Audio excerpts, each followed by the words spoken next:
welcome to today's video on my channel Life with Kate. I am Kate, and this channel follows my journey as I work towards financial stability and creating a life that I love.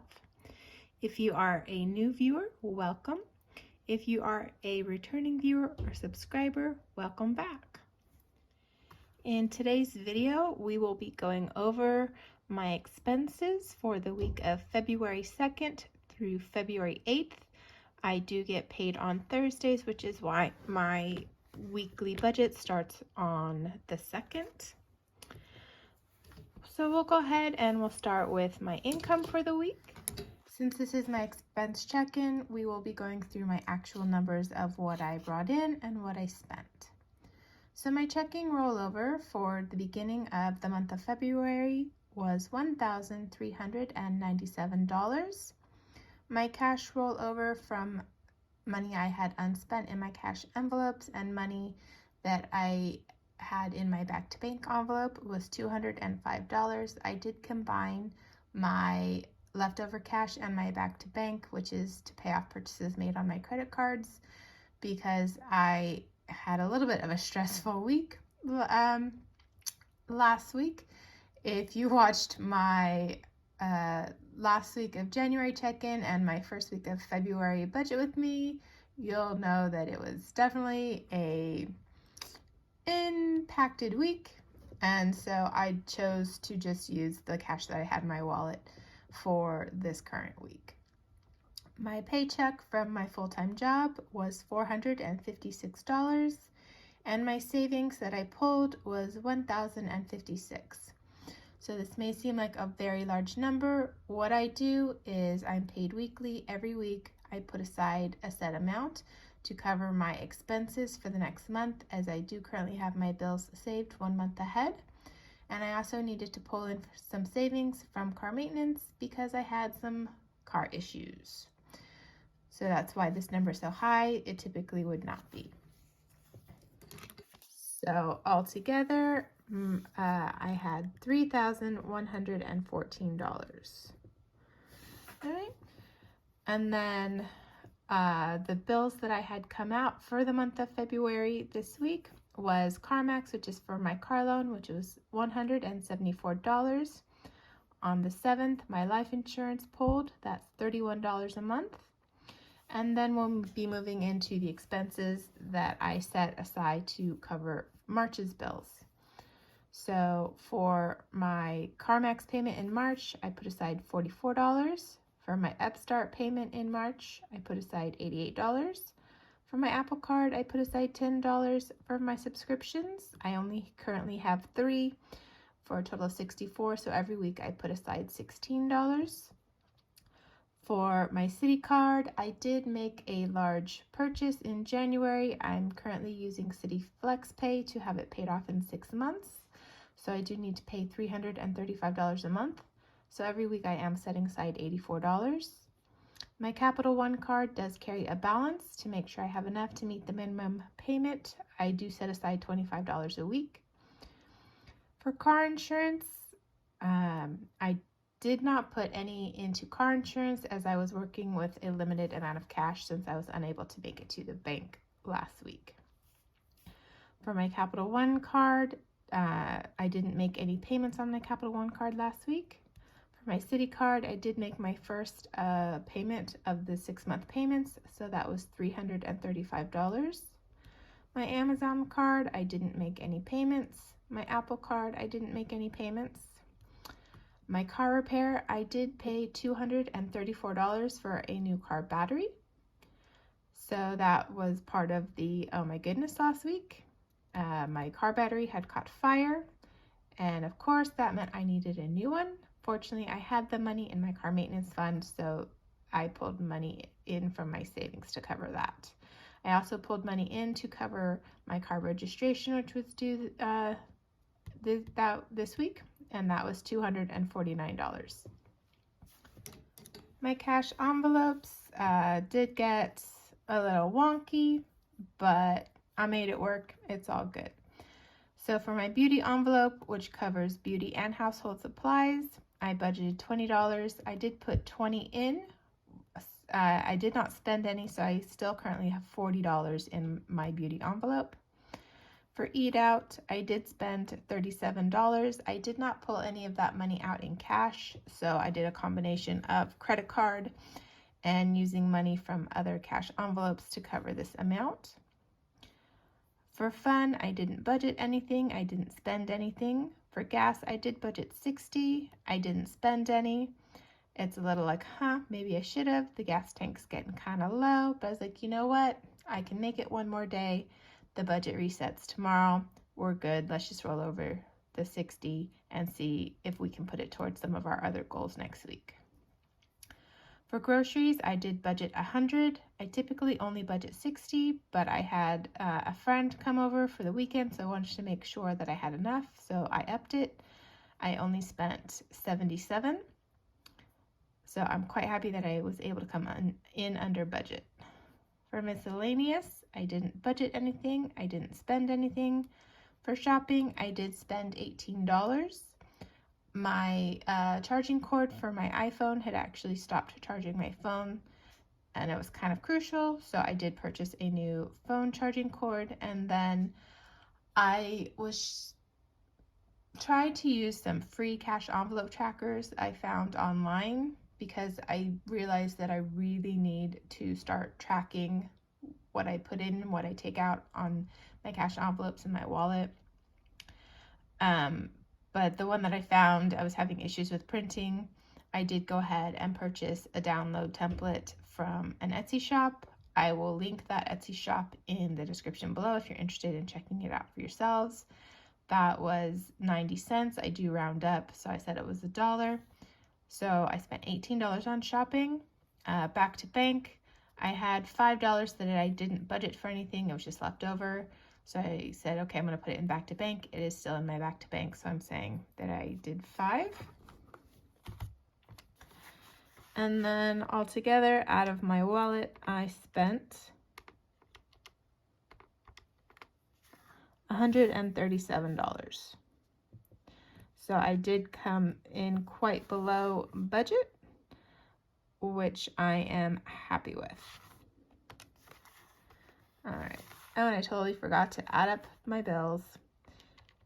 I pre-fill out because I feel like just having y'all watch while I fill them out is a little too time consuming, and then my focus gets split and I make more errors, and I'm like, So I'm testing having everything filled out before I film the videos. And we're going to see how that goes. Okay, so between all of my expenses, I did spend $1,290. So that was over my budget. How's that over budget? I don't know. Maybe I added, I know. It wasn't over my budget. I don't budget for the expenses that are pulling for the current month since I already have it funded. But I do put the amounts that pulled when I do my actual, just so I make sure that I match up with my checking account. Okay. I was like, wait a minute. Okay. So 3,114 minus 1,290. That left me with $1,824. And then if we minus the $137 that I spent out of my cash envelopes in my wallet, that left me with $1,687.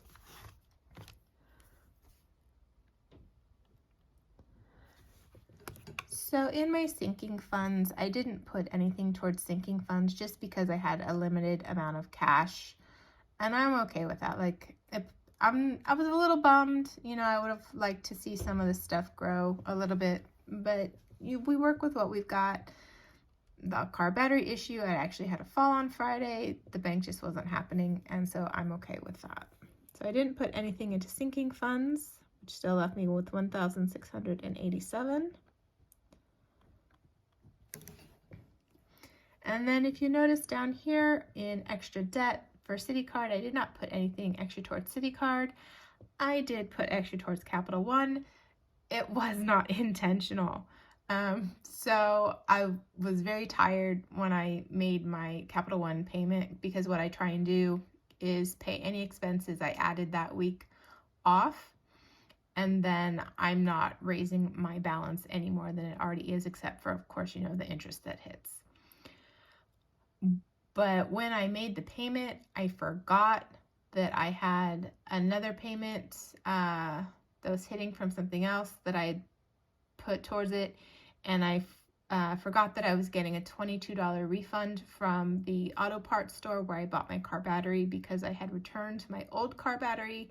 They did give me a $22 refund. I believe they call it a core charge or something like that. I can't quite remember, but so initially I was charged $22 because I didn't have my old battery with me. They said, bring it back, we'll refund you. I did, they did. So I actually wound up overpaying, paying more than I expected by $43.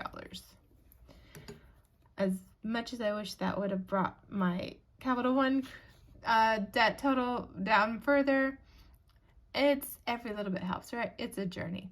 It'll be there. My goal is to have my Citi card and my Capital One card paid off by the end of 2023. And so every little bit helps, intentional or not intentional. So 1687, the minus the 43 is 1644. And then we come down to my extra savings. So 1644. All right. I did not put anything towards my emergency fund. I did not put anything towards my investment account or my IRA. So at the end of this week in my checking account, I actually have $1,531 left. And then in my cash envelopes, I do have $68 left. So it's off by about $45, but some of that money I had left in my checking account to because I didn't have enough cash to cover some of the stuff I budgeted for. So I just left it in my checking account. So I'm okay with the fact that it doesn't match, and we're just gonna go with it. So we're just gonna say 0, even though it's not technically true. Let's see. 1644. I always go to start over and I always turn it off. Minus 1531 minus 68 is a $45 surplus. So I'm okay with that. I'm just gonna leave that in my account as a buffer in case there's anything that I had forgotten about that might pull later. It's always good to have extra cushion. So I would rather be under budget and have extra left than over budget and be like, oh my gosh, where am I going to cover this 45 from? Which happens. Don't get me wrong. There's weeks that happens. So I'm quite happy when weeks like this happen. So thank you for joining me today. I apologize if I'm a little draggy. So I've decided, just for me, maybe I'll put in some mental health chats at the end of every video if you'd like to stick around for them.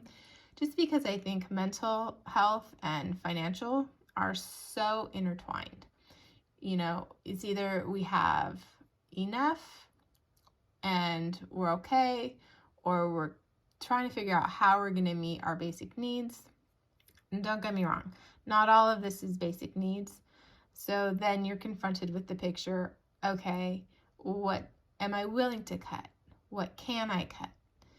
And then you just kind of go from there. You have to do your big picture. What's your why? And I guess I haven't quite figured out my why yet. Maybe just to have the financial stability to travel, because I do love travel, and to be able to have be self-employed and have businesses and do something I love and, be content and happy that way. Of course, with all of it, whether I'm under budget, over budget, struggling to make ends meet, have plenty to meet all of my goals, I am working on building gratitude because gratitude, I believe, is very important. So I am working on all of that. But I have noticed I've been in a bit of a funk this week. You know, I had been in the big funk about having to spend all that money on the car battery. And then I got to the point of gratitude.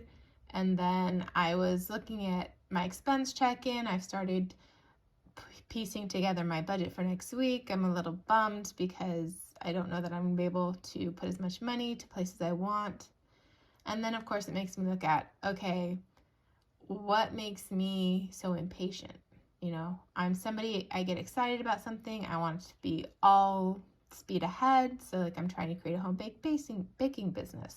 So I need money for ingredients. I need money for equipment. And I want to start off slowly because I'm choosing to not do a business loan at this time because this is something I'm testing out. I'm seeing if this is something that I would really want to do or if it's just something that's a fun idea that the reality doesn't match up. But I'm like, I just want to, you know what I mean? That was a lot of uhs, but that's my brain. It likes to all over the place. So, you know, I'm in the funk. I almost didn't want to film the video today. I'm like, you know what? It's like your budget's just all over the place. You're all over the place. Just don't film the video. But I think it's good, you know, even when you're in that funk, to have yourself sit down and look because it grounds you. It lets you know where you are, you know, which I think is very important because if you don't know where you are, you don't know where you're going or what you need to get where you're going. So even when the funk hits, I'm committed to still posting my videos. I had been a little absent last week because of the craziness of life. Life was lifing. But that's true of everybody. Life lifes us sometimes, right? Life lifes us. And we get knocked down sometimes. We have to sit in the dirt for a while sometimes. But then we recenter and we try and find our way back up. So that's what I'm in the process of. I'm still a little bit in the dirt, a little bit in the funk, but I'm working towards bringing myself out of the dirt.